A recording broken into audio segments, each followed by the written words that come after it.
Alright, so we're going to try to work through this. Some of these are going to go fairly quickly, some will take a bit longer, just to make sure everyone understood what was going on in them. So our first one, we're just going to have call this big F. If big F of x and f of x are continuous functions so that big F prime of x equals f of x for all x, then the integral from a to b of f of x dx is, and this is simply straightforward fundamental theorem of calculus, part 1. So, if f prime is this small f, then large f at b minus large f at a is equal to that, which is d. Going on to number 2. Which of the following summations is equivalent to R10 for the function f of x equals 2x minus 1 from 4 to 34? Well, first thing we need to do is figure out what is going to be our delta x. Now, our delta x is equal to 34 minus 4 divided by 10, so our change in x is going to be 3, which means we already know our summation needs to lead with a 3. Knowing that, we can already eliminate 2 answers. Now we're going to have a summation. Now we're doing a right-hand side. When we do a right-hand side, our intervals are always going to be from 1 to 10. And we're going to continue this even though at this point, just by process of elimination, we know the right answer. But let's continue. Remember, on the inside, we're going to write our function. Our function is 2x minus 1. So 2, whatever our x is going to be, minus 1. And put another set of parentheses around that so we know it's inside of the summation. The only question now is, what do we put inside of here? Well, that's where we look at our x. Our x begins at 4. And then as our j changes, it's going to go up by 3. And that's it. So if you notice, that's A. Moving on. Straightforward, it's an antiderivative. So we'll just solve. We have from 1 to 2, x to negative 3 dx. Well, if our derivative became x to negative 3, it had to be x to negative 2 to begin with, because when you subtract 1 for our power rule, we'll get our negative 3. But since this isn't negative, we had to have a negative, and since there's no 2 in front of it, we know it had to be over 2. And then we evaluate from 1 to 2, so we have, and we'll simplify it, negative 1 over 2 squared minus the negative 1 over 2 times 1 squared, which just gives us negative 1/8 plus 1/2, or we simplify, we'll make it a little bit easier, 4/8 minus 1/8 equals 3/8. And that's choice D. Moving on.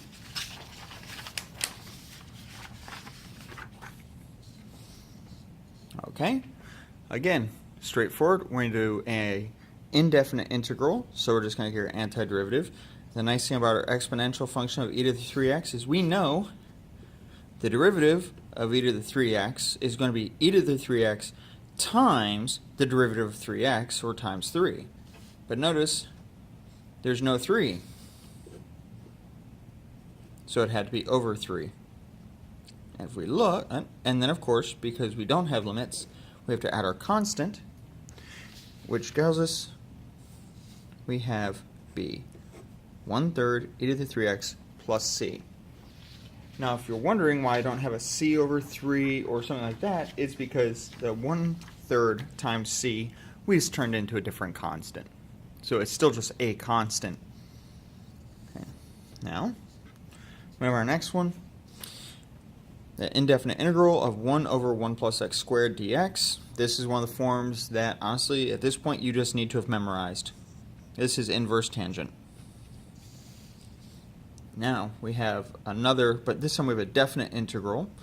F of x is this, then was f prime. This lets us use our fundamental theorem of calculus part 2. If this is f of x, then f prime is going to be this, substituting in that squared, But because this is not just an x, but a function of x, we then need to apply our chain rule to this, which gives us times 2x. So if we simplify that, we're going to get 2x times e to negative x to the fourth. If we look, that's choice D. Moving on. Now this is one, which one of the following are false? So if f of x is given by the integral 0 to x of 1 over the root of t cubed plus 2 dt, then which of the following is false? F of 0 is equal to 0. Well, that would give us an integral from 0 to 0, and we know any integral from 0 to 0 is 0, so that would actually be true, so it can't be A. Next, f of 1 is greater than 1. Well, if we do an integral 0 to 1, if we plug in our 0, we would need to evaluate this integral. What we're going to see is that this curve, okay, if we just sketch out what this curve would look like, because this is telling us the area under this curve. This value, we're starting at 0 and moving to the right, this is going to be positive. Okay, so if we do this, if we start at 0 and just graph this function, 1 over the square root of 2. Well, square root of 2 is a little bit bigger than 1, so we're going to have something smaller than 1. But if we look over here at, say, 5, 1 over the square root of 5 cubed plus 2. Okay, the square root of this is going to be a very small number, but it's not going to be negative. We can't make this negative just by going further out. This will get larger and larger and larger. The overall value will become smaller and smaller and smaller, but it can't become negative. Well, since we know that 0 is positive, and all along here is going to be positive, this is going to be positive. So this is true. It's also canceled. F prime of 1 is this. Well, fundamental theorem of calculus, part 2. We can tell what f prime is going to be. It's going to be 1 over x cubed plus 2. And we can just plug that one in. We get 1 over the square root of 3. That's exactly what that is. It can't be that. By elimination, we know this is false. Moving on to our computational section. And just to make sure everyone saw all of that. Okay. Moving to our computational section. We want to compute the integral from 0 to 2 of 1 over the cube root of 1 minus x. Well, as I've said before, I like to rewrite these as exponential powers, as exponents, and solve from there. Well, I know if my eventual power became 1/3, it had to have started at 2/3, because 2/3 minus 1 will become negative 1/3. My inside had to have stayed the same, but I would have applied a chain rule and multiplied by negative 1. But this isn't positive, so it had to be negative to begin with. The other thing I don't see up here is I don't see any fractions, but this is going to be giving me a fraction, so I must have had it over 2 and with a 3 in the numerator, so I bring down the power, that'll become just a 1. Now we can solve this from 0 to 2. If we do this, let's pull off our constant. So we have negative 3 halves. On the inside, we're just going to have 1 minus x to the 2/3. So 1 minus 2 will be negative 1 to 2/3 minus 1 minus x, in this case 0, so just 1 to 2/3. And then we can evaluate this. So we have negative 3 over 2 times the cube root of negative 1 squared. Well, negative 1 squared is 1. The cube root of 1 is 1. 1 squared is 1. The cube root of 1 is 1. So we're going to get negative 3 halves times 0. We get 0. Moving on to our next one. In this we see, we don't have a simple way to take this antiderivative. But what we do see is we do see the derivative of this inside of this equation, at least partially. Or, as we said before, oftentimes if you want to try use substitution, that which is inside of the radical might be the best place to start. So x squared plus 1. So my du is going to be 2x dx. Well, I have a dx. I don't have a 2x explicitly, but I do have it. Let's rewrite this to see. I can pull off one of these x's, so I'm going to do that and leave an x squared. Then I'm going to have my radical, x squared plus 1. Now I'm going to put that x over here. I'm missing a 2, so I'm going to give it a 2. But if I give, I have to take away. So if I multiply by 2, I'm going to have to divide it by 2. And now I see everything I need. I have a du, and I have a u. Now if I look, I have an x squared. Well, u is x squared plus 1. So x squared is just u minus 1. So u minus 1 times, well, I have radical u, or just u to the 1/2. And then this 1/2 won't go away. I'm just losing this. So let me put that out there. And there's my du. Now, easiest way to do this is leave that 1/2 out there. Distribute this, so you have u to 3/2 minus u to the 1/2 du. And now if we do our antiderivative, we have 1/2 times u to the 5/2, which means it had to be 2 over 5, minus u to 3/2, which meant it had to have a 2/3. And then we do our substitution back in. Our 2's are going to cancel. We substitute back in for our u's. So we had x squared plus 1 to the 5/2 over 5 minus x squared plus 1 to the 3/2 all over 3 plus c. Don't forget the plus c. Moving forward, we want to find the average velocity. And remember, this was a typo. Average value of the function, this. If we remember, if I have a function that has some fixed value, and I want to know the average value, I know it. It's that line right there. But let's say my function isn't so neat. And instead, let's say our function is just negative x.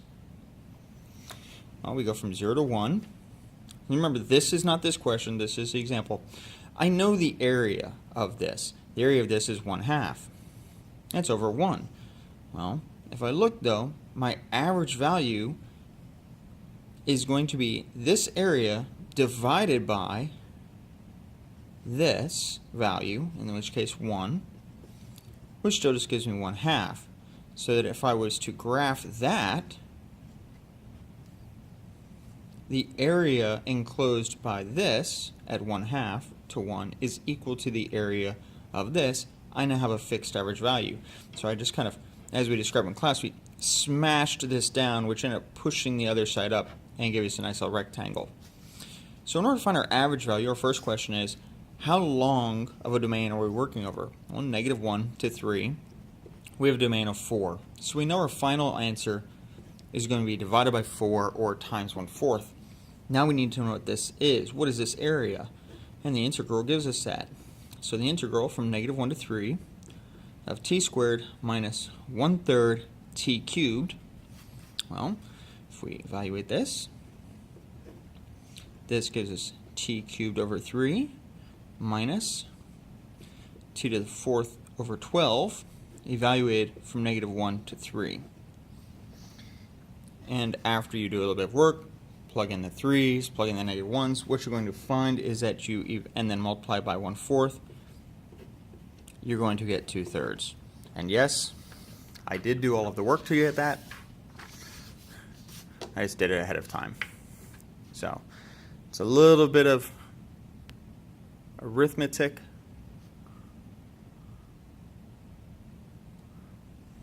So if you need to check it, this would be the point to check it and see if you made any errors in arithmetic. But that's what it's going to work out to. Okay, going to move on.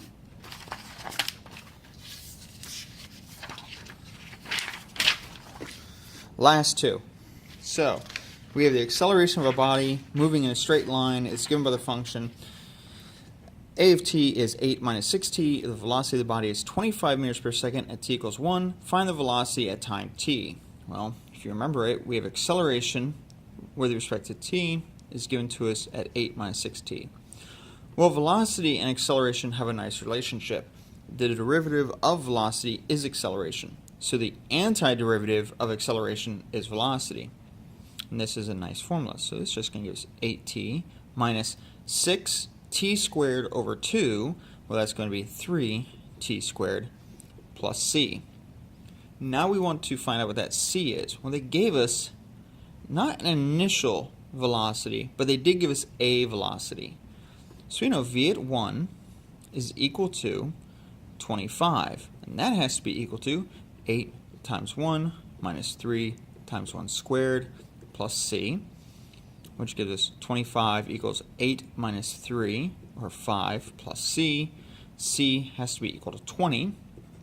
So our velocity with respect to time is equal to 8t minus 3t squared plus 20.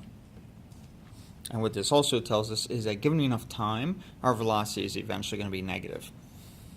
As we see, negative 3t squared, the t squared is eventually going to overtake everything else. Wasn't necessary, just a way to think about it. All right, last question. Now to do this one, we're going to have a little bit of a discussion at one point, but we're going to go over this right away. So this is our function y is f of t. On the same sub-axis, graph a of x, where a of x is integral from 2 to x of f of t. Well, because we're going from 2 to x, the first value I'm going to punch in is 2, because I know the integral of 2 to 2 of any function is 0. So here we are at 2. My first point is there. It's just 0. Now if I look here at 3, this is a triangle. It's a base of 1, height of 1, so I know my area is 1/2. And it's positive because I'm moving to the right from my initial starting point. I'm going from 2 to upper values. Well, now I look here, 3 to 4. This area is also 1/2. So I have 1/2 plus 1/2 gives me 1.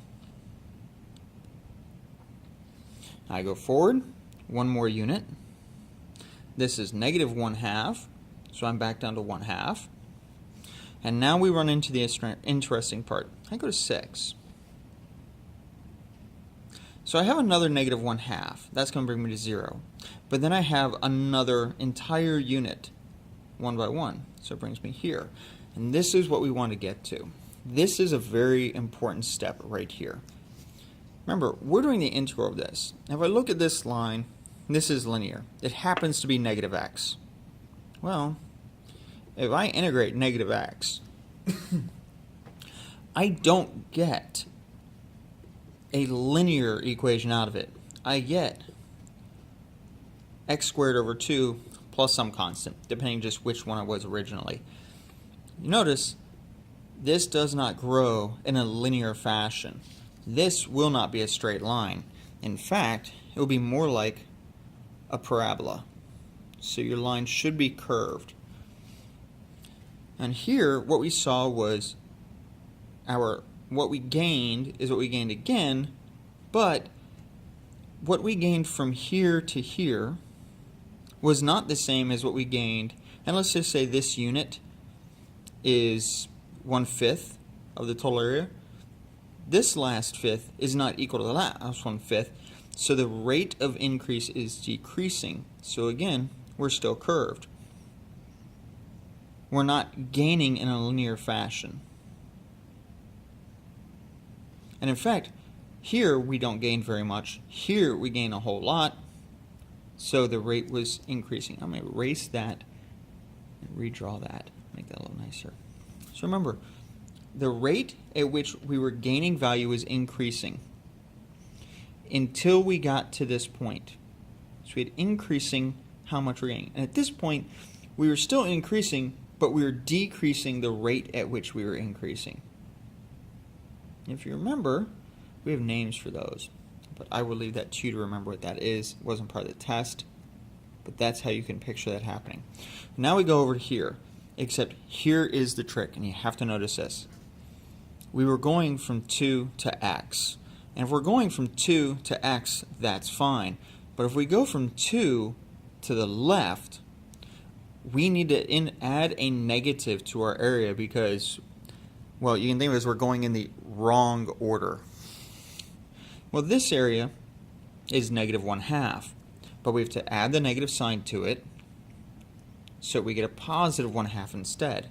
Now we look here, again, another negative 1/2, but that means it becomes a positive, so now we're back to positive 1. And just like here, the rate, this is a very small area, but this is a very large area, so the area is increasing at an increasing rate. And if we look here, it's a very large area, but over here, that's a very small area. So now our rate of increase is decreasing once we got to this point. So you should have had your graph look something like this for a of x. Okay. I hope that answered the question and how we draw these things. Just remember, if you have a linear function, the area is increasing in a quadratic fashion, not in a linear fashion. Okay, thank you very much.